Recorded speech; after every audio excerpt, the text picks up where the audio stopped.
លស្រែធំធេងវាលសែនវែងអនឡាយគុណមិនចេះចិនណាយរំសាយក្រអូបក្លិនស្រូវគូឲ្យអាឡ័យខ្យល់ផ្ដាច់សៃគួចគង់វៀងផ្លូវចំណោបោកផាត់បង់ខុសរដូវក្លិនស្រូវព្រាត់ឆ្ងាយនាសា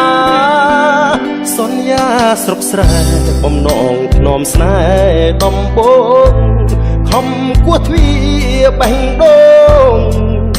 លួងហ៊ានដាក់សង្ខាអមស្រែទ្រាំខ្លួនប្រលិតត្រកួនស្វិតព្រៀបអាត្មាព្រោះតែជំនោបងហួតជុលសាពួតទាំងចិន្តាស្នេហាខ្ញុំហើយសងតែទឹកភ្នែកស្រក់ស្រែកសូមព្រះលោកជួយអាគូឡង់នឹងធ្វើអីมันបិទពីព្រំដែនមកថាពូជនេះมันអាចទិញនៅក្នុងស្រុកបានទេបើយើងបិទពីព្រំដែនមកបានអានឹងបានយើងมันអាចធ្វើអាពូជនេះក៏ហើយជួធ្វើហើយតម្លៃទីផ្សារវាថោកទៀត720សម័យ710ប៉ុន្តែតលេខតក៏បាន720